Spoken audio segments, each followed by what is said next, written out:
पाकिस्तान में वुमेन में स्पेशली कोई टॉप 10 में आया तो ये काफी प्राउडफुल बात है मेरे लिए भी। आप फैसलाबाद से हैं? जी मैं फैसलाबाद। कहते हैं फैसलाबाद वाले लोग जुगते करते हैं, आप करती हैं? yes, मैं को रैंडम भी बात करूँ तो उसको लगता है कि मैं उनको जुगत मार रही हूँ। जी मैंने हैंडबॉल खेला है, सैफ गेम्स में खेला है, एशिया कप खेला है, फिर जूनियर लेवल पे भी खेला हुआ है। मैंने कहा इसमें क्या मुश्किल तक कहते अच्छा हाँ करके दिखाओ। मैं गई, मैंने पहले बॉल फ्लिक किया, वो सही जाके स्ट्राइक जोन में गिरा तो कहते हैं आ जाओ। एक तरह से दहशत फैलाई है वर्ल्ड क्रिकेट में। ये मैं इसका सारा क्रेडिट दूंगी मेरे भाई को। आप मुख्तलिफ कंडीशन में सक्सेस पा रही हैं, इसमें आपका क्या राज है? फियर नाम की तो कोई चीज होती ही नहीं है।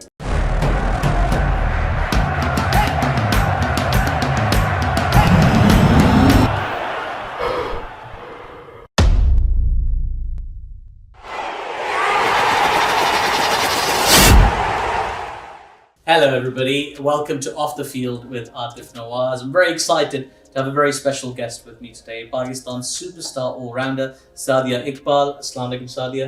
वालेकुम अस्सलाम। कैसी हैं आप? अल्हम्दुलिल्लाह ठीक, आप कैसे हैं? मैं बिल्कुल ठीक ठाक, थैंक यू। आपने वक्त निकाला अपने टूर में हमारे साथ थोड़ा सा गपशप करने का। आपको अभी तक इंग्लैंड कैसा लग रहा है? अभी तक अच्छा है, जितना घूमा है काफी अच्छा है, तो मजा आ रहा है, एंजॉय कर रहे हैं हम इधर आके। आप काफी बार आ चुकी हैं वैसे इंग्लैंड ना? नहीं, मैं एक बार आई थी कॉमनवेल्थ में और अभी आई हूँ। अच्छा, तो तब ज्यादा अच्छा लगा था, इस बार ज्यादा अच्छा लगा? तब तो खैर हम बर्मिंघम में थे तो इतनी चीजें डिस्कवर नहीं कर सके थे। अभी डिफरेंट सिटीज पे जा रहे हैं, मतलब different city to city matches हो रहे हैं, तो ये काफी चीजें अच्छी हैं, देखने को मिल रही हैं। पूरा इंग्लैंड देखने को अच्छा मिल रहा है। मैंने सुना है आपको नॉर्थहैम्पटन बहुत अच्छा लगता है।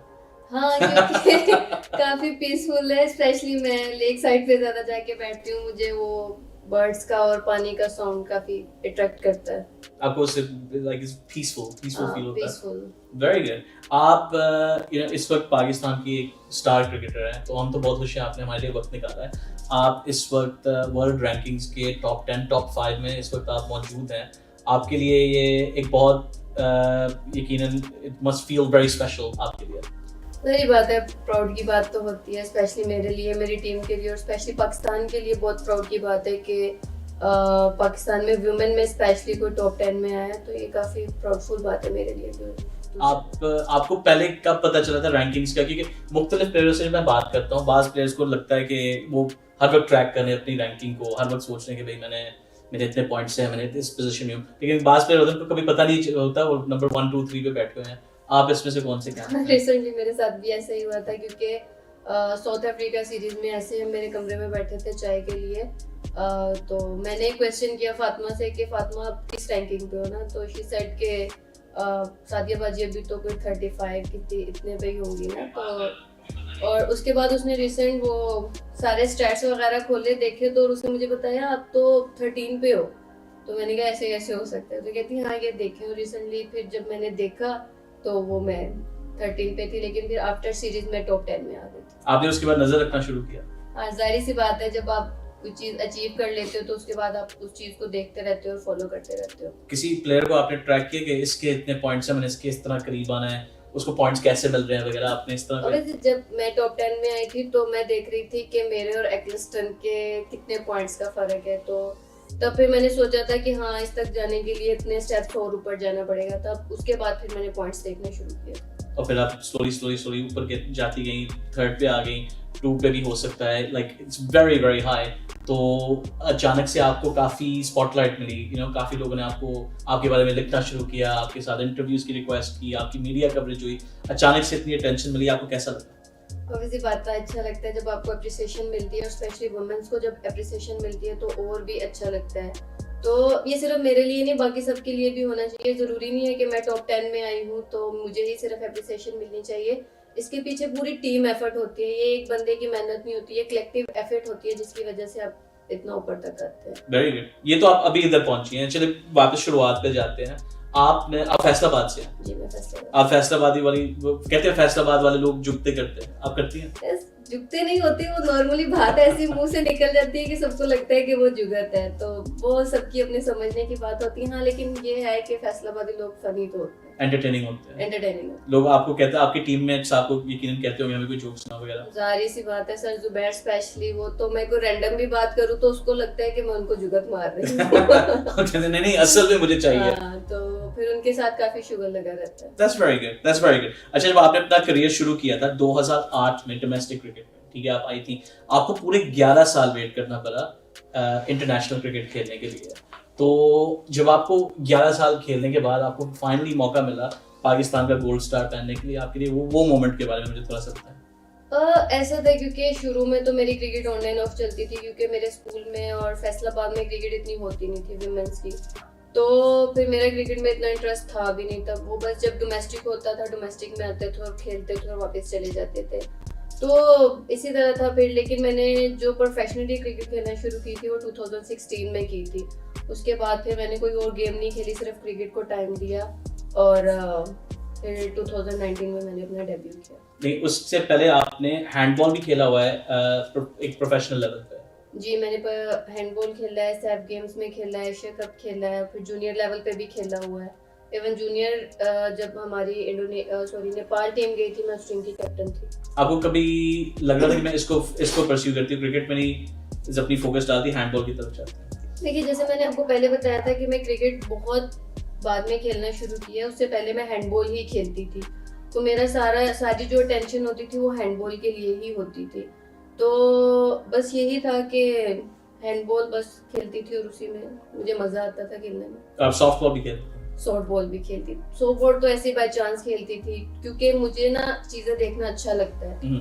तो मैं सॉफ्ट बॉल ऐसे ही, हमारा एक कैंप लगा हुआ था, सॉफ्ट बॉल देख रही थी, देखते देखते हमारे एक कोच थे, वो पिचिंग सिखा रहे थे ना, सॉफ्ट बॉल की पिचिंग अंडर आर्म होती है।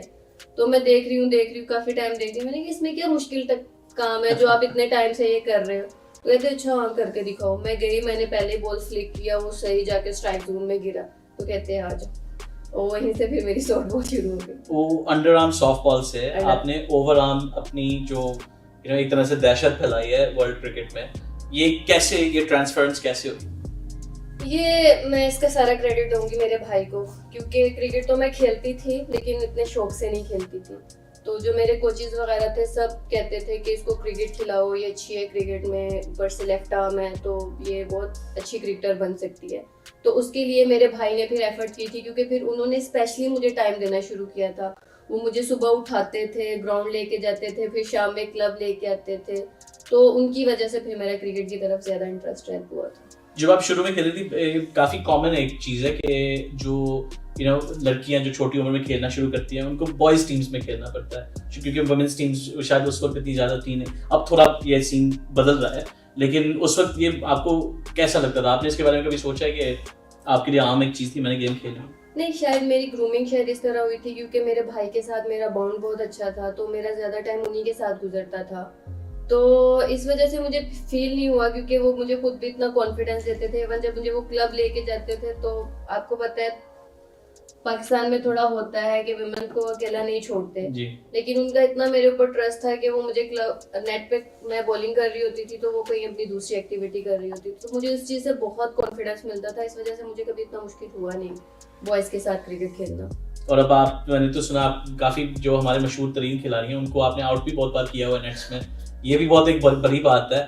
इसके बारे में अभी वापस आएंगे, पहले मैं आपसे थोड़ी आपकी स्पिन बॉलिंग के बारे में बात करना चाहता हूँ। आप एक यूनिक खिलाड़ी हैं दुनिया में, क्योंकि आप बॉलिंग को ओपन करती हैं एज ए स्लोअर बॉलर, क्योंकि यूजुअली फास्ट बॉलर्स ओपनिंग कर रहे होते हैं। हिस्टोरिकली हमने देखा है, अभी रिसेंट एक ट्रेंड आया है T20 मेंस क्रिकेट में कि स्लोअर बॉलर्स ओपनिंग कर रहे हैं। तो जब आपको पहली बार कहा गया कि आप नए बॉल के साथ टर्न करके दिखाएं बॉल को, आपको उस वक्त कैसे लगा था? अब तो माशाल्लाह it's going everywhere, left right wherever you want it। ये भी एक इंटरेस्टिंग स्टोरी है, क्योंकि जब मैं फर्स्ट टाइम क्लब गई थी तो वहाँ पे मुझे सर इजाज मिले थे, इजाज जूनियर ना। तो मैं जब गई उनके साथ थोड़ा इंट्रो हुआ, तो उन्होंने मुझसे पूछा आप क्या करते हो, तो मैंने बोला लेफ्ट आर्म स्पिनर हूँ।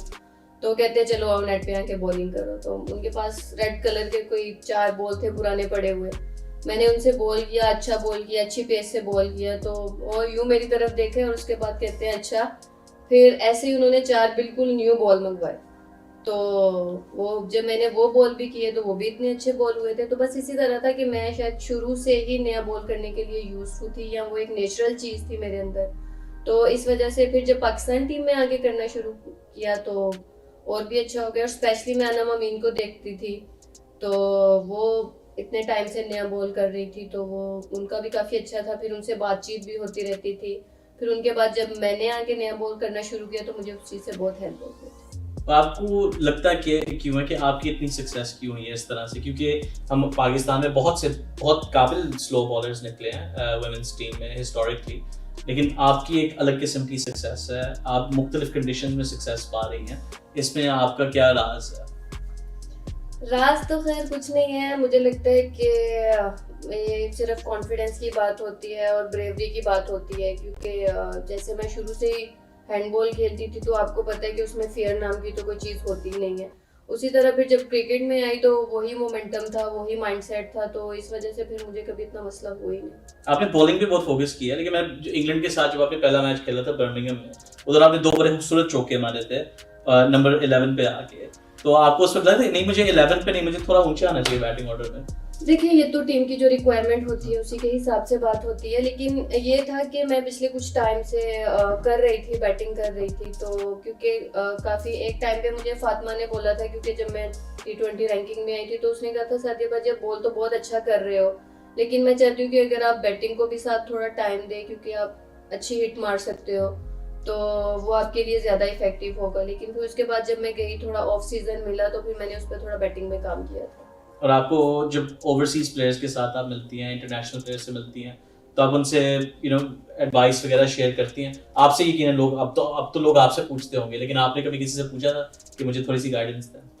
हाँ, जब मैं पहली बार जॉनसन से मिली थी, क्योंकि मैं उनको जेस जॉनसन तो मैं उनको फॉलो भी करती थी, उनकी बॉलिंग को भी फॉलो करती थी, तो फिर मैंने उनसे बात की थी, उनसे मुझे काफी हेल्प मिला था, उनके साथ अच्छी डिस्कशन हुई थी। अच्छा, और कोई ऐसा खिलाड़ी जिसको आप पसंद करती है लेकिन कभी मुलाकात नहीं, मिलने की या गपशप करने का मौका नहीं मिला? ऐसा नहीं है, मैं लेफ्ट आर्म स्पिनर्स को काफ़ी देखती रहती हूँ, क्योंकि हर किसी की अपनी स्पेशलिटी होती है, तो अच्छी बात होती है कि अगर आप उसकी कोई एक अच्छी चीज़ अपने आप में ले आए, तो काफ़ी लेफ्ट आर्म्स को देखती रहती हूँ। बस ऐसे ही है जैसे मैं कहूँगी कि मैं एक्लेस्टन से बात करना चाहती हूँ। सोफिया एक्लेस्टन, ठीक है, ये हम करवाएंगे, नो प्रॉब्लम, ये तो बिल्कुल। आप अपने मैच के बाद उनसे जाके बात करें, वो आपसे फौरन बात करेंगी। अगर वो तेज भी बात करते हैं, उनको बस कहना कि just slow down for me, वो आपसे खुल के बात करेंगी। अब आप इंग्लैंड में हैं, इंग्लैंड की जो टीम है वो बहुत पहुंची टीम है वर्ल्ड क्रिकेट में, वुमेन्स टीम, उन्होंने वर्ल्ड कप्स भी जीते हैं, फाइनल्स भी खेले हैं, तो आपको लगता है कि इनके साथ खेल के एज अ टीम पाकिस्तान की टीम के लिए फायदेमंद है, उनको बेनिफिट होगा उनके एक्सपीरियंस का? ऑब्वियस सी बात है, क्योंकि जो इंग्लैंड की टीम है ना, वो बहुत अटैकिंग क्रिकेट खेलती है बनिस्बत दूसरी टीम्स की। इंग्लैंड की टीम अटैकिंग क्रिकेट खेलती है, तो इसमें यही होता है कि हमें मतलब और फोकस और कंट्रोल के साथ चीज़ें करनी पड़ती है, और जब आप इन चीज़ों पे काम करते हो और उनको ऐसे प्लेयर्स को खिलाते हैं, तो ऑब्वियस सी बात है कि आप में इम्प्रूवमेंट खुद ब खुद आती है। आप अपने टीममेट्स को डांटती है कभी? नहीं, मैं डांटती नहीं हूँ। नहीं डांटती? नहीं, गुस्सा तो चलता होगा कभी कभी ना कभी? कभी होता है, लेकिन ये है कि मोस्ट ऑफ टाइम ऐसा नहीं होता। जब डांटती है तो पंजाबी में डांटती है? पंजाबी में डांट पड़ने का अलग एक मजा होता है। ये एक अच्छी बात है, क्योंकि सम टाइम ऐसा होता है कि मैं मतलब लाइक जैसे डार हो गए या कोई मतलब अपनी जुबान बोलने वाला जिनको पंजाबी की समझ आती है, तो मैं उनके साथ पंजाबी में बात करती हूँ। फिर तुसी खुल के उन्हें डांट दो सबके सामने? डांटने वाली तो खैर ऐसी कोई बात होती नहीं, क्योंकि हीट ऑफ द मोमेंट आपको पता है, पहले ही इतना प्रेशर होता है, अगर ऊपर से आप खुद प्रेशर दे दो तो वो फिर चीजें कोलैप्स कर नहीं, पिच पे नहीं, लाइक टूर बस में घूमते फिरते फ्लाइटों में, इस तरह के। अक्सर एक ऐसा मेरा पार्टनर है जिसके साथ वो होता रहता है, और वो सदफ है। अच्छा, जिसके साथ जिसके साथ थोड़ा लगा रहता है। इवन आज भी नेट में भी थोड़ा हो गया था, लेकिन she is my best friend. That's nice. आप इस तरह जब आप प्लेयरों के साथ वक्त गुजारती हैं और आपका इस तरह का बॉन्ड बनता है, तो फिर आपको लगता है कि उनकी सक्सेस आपकी सक्सेस है, आपकी सक्सेस, और लाजमी बात है सारे आपके टीममेट्स हैं, लेकिन बीच में जब आप उनको देखती हैं वो अच्छा खेल रहे होते हैं, आपको खुद भी खुशी महसूस होती है? डेफिनेटली खुशी तो मिलती है, क्योंकि अगर वो अच्छा कर रहे हैं तो हमारी टीम का ही अच्छा हो रहा है, तो जाहिर सी बात है खुशी तो मिलती है। तो लेकिन ऐसा है कि मुझे उन सबसे बात करके भी अच्छा लगता है, क्योंकि बहुत सारी ऐसी चीज़ें होती है जो हम मिस कर रहे होते हैं, लेकिन वो दूसरा देखने वाला या बताने वाला हमें अच्छे तरीके से बता देता है। तो मुझे अच्छा लगता है कि उन सबके साथ, और स्पेशली मेरा रूम को चाय वाला कमरा समझा जाता है। तो ऐसी क्या खास बात है आपके चाय के बारे में कि सब आपके पास आते हैं? चाय के बारे में, चाय मैं नहीं बनाती। अच्छा। चाय में हानी बनाती है, लेकिन रूम मेरा होता है, क्योंकि वो फिर सब वहाँ पे बैठते हैं, इकट्ठे होते हैं, गपशप होती रहती है, तो वो फिर उसी में बहुत आपको खास कमरा हर बार मिलता होगा इस वजह से शायद? नहीं, कमरा तो वैसे ही होता है जैसे नॉर्मली लोगों का, लेकिन मुझे बहुत अच्छा लगता है कि सब आए बैठे हैं, गपशप करें, सबको इकट्ठा करके बैठे हैं, तो ये चीज़ मुझे खुद अच्छी लगती है और मैं खुद सबको रिक्वेस्ट करती हूँ कि हाँ मेरे रूम में आओ, चाय पीते हैं या कोई गपशप लगा। और फिर उम्मे हानी को आप रिक्वेस्ट करती है चाय बनाए, वो खुद ही वो? उम्मे हानी मेरे साथ हॉस्टल में भी रहती है, लाइक हम कोई पिछले 10 साल से इकट्ठे रह रहे हैं, तो उम्मे हानी के साथ ये है कि थोड़ा अच्छा है, थोड़ी फ्रैंकनेस है, उसको रिक्वेस्ट करते हैं तो वो बेचारी बना देती है। अब यही मसला होता है ना, बंदा जब अच्छी एक चीज बनाता है तो लोग रिक्वेस्ट करते रहते हैं। हाँ, ऐसे ही होता है। अच्छा, ये साल पाकिस्तान की टीम के लिए बहुत बड़ा साल है क्योंकि आपने इस साल वर्ल्ड कप खेलने जाना है बांग्लादेश में सितंबर अक्टूबर में, तो पाकिस्तान के फैंस की क्या एक्सपेक्टेशन होनी चाहिए आप लोगों से? जाहिर सी बात है, एक्सपेक्टेशन तो हाई होती है, वो कोई भी सीरीज हो और वर्ल्ड कप तो स्पेशली बहुत बड़ा इवेंट है। एक्सपेक्टेशंस हाई हैं और बांग्लादेश मुझे लगता है हमें सूट भी करती है वो कंडीशन, क्योंकि हमारे पास मोस्टली स्पिनर्स हैं और हम स्पिनर्स पे ही रिलाई करते हैं, तो बांग्लादेश की कंडीशन हमारे लिए बहुत अच्छी रहेगी, तो अच्छा ही इंशाल्लाह होगा। हिस्टोरिकली जो वर्ल्ड कप T20 के हुए हैं उसमें पाकिस्तान कभी ग्रुप स्टेज के पार नहीं जा सका, इस बार जाएगा इंशाल्लाह। अभी जैसे क्रिकेट हम लोग खेल रहे हैं, पिछले टाइम से खेलते हुए आ रहे हैं, अगर मतलब हमारा यही मोमेंटम रहा अटैकिंग क्रिकेट और जिस तरह क्रिकेट को समझ के खेल रहे हैं, तो इंशाल्लाह हम जाएंगे। अब आपको कोई यंग बच्ची या बच्चा पाकिस्तान में बैठ के देख रहा हो इस वक्त आपका इंटरव्यू, आप उनको क्या एडवाइस देंगी कि क्रिकेट के खेल में अगर वो अपना करियर बनाना चाहें, अपना नाम बनाना चाहें, आप क्या उनको सलाह देंगे? मैं यही दूंगी क्योंकि हार्ड वर्क करना चाहिए, क्योंकि मेरे साथ भी ऐसा हुआ था। मैंने क्रिकेट खेलना शुरू की थी तो सब मुझे कहते थे कि आप जाओ आगे और क्रिकेट खेलो, आगे अपने आप को इंट्रोड्यूस करवाओ, लोगों से बात करो, बड़ों से। तो मैं हमेशा कहती थी कि हार्ड वर्क करना मेरे हाथ में है, जो मैं कर रही हूँ, बाकी मेरे नसीब की बात है। तो इसी तरह मैं जब अपने छोटों से भी मिलती हूँ या किसी से भी बात कर रही होती हूँ, मैं यही कहती हूँ कि बस गिव अप नहीं करो, अपनी मेहनत पे बिलीव रखो और वो अपने राइट टाइम का वेट करो, क्योंकि जब आपका राइट टाइम आएगा ना तो वो आपके लिए खुद ब खुद चीज़ें सारी सेट होती जाएंगी। फैंटास्टिक, बहुत अच्छी एडवाइस है, ये मेरे लिए एक अच्छा मौका है आई थिंक इसको छोड़ने का, लेकिन मैं आपको बहुत सक्सेस विश करूंगा। You been playing fantastic cricket, we are very proud of you and we are very excited कि आपने वक्त बनाया हमसे बात करने का, so thank you so much, best of luck, Sadia, Iqbal, everybody, thank you so much.